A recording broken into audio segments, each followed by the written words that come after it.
All right, guys, so I decided that I should probably give you guys a little bit of an update after the last video I took when I was setting up the fence on this paddock, and I figured I'd give kind of a little bit of an idea of what we're dealing with here.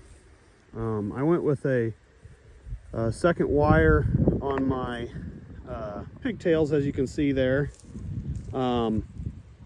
just because this is the fence that's keeping them in from the road up there, and so I would recommend running a second wire if at all possible, just to be sure if that's the one fence that you are using, even if your animals are broke to single strand hot wire. I'm sorry for the wind noise if there is some. I know some people have a little bit of difficulty with that, but I just said that I'd kind of give an update on the animals over here. These are just our little mini herd. This isn't our standard beef cattle. They're over still on rented pasture for the summer, but we finished up on the small pasture that they were on grazing there, and we decided it'd be a good idea to see if we could get a little more grazing out of them before we switched over to winter feeding. But I just figured I'd give a little bit of an update here on what we're using. But we use the 3-in-1 Tarragate or Gallagher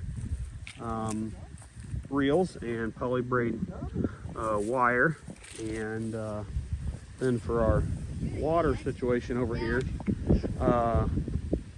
we are just using a food grade IBC tote filled with water. We're just keeping 50 gallons at a time in it, or close to. We're going to see exactly how much we got there here in a second, and just fill in their regular Rubbermaid 50-gallon tub.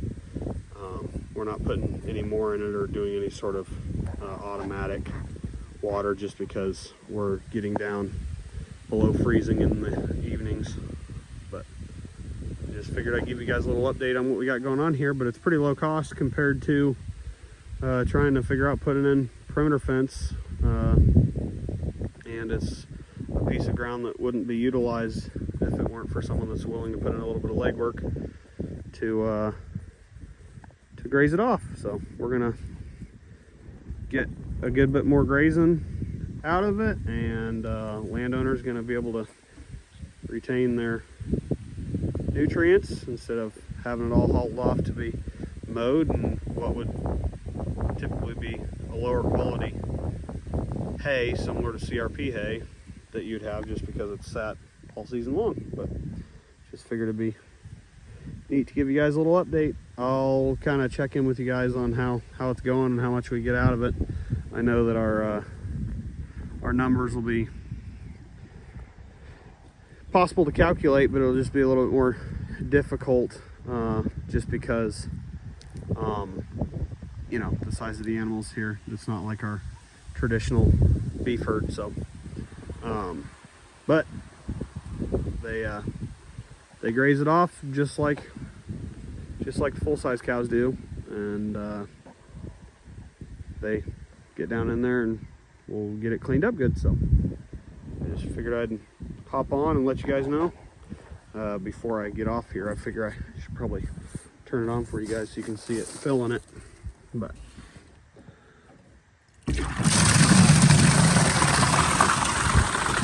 as you can see, it's not going to take very long to get this thing full.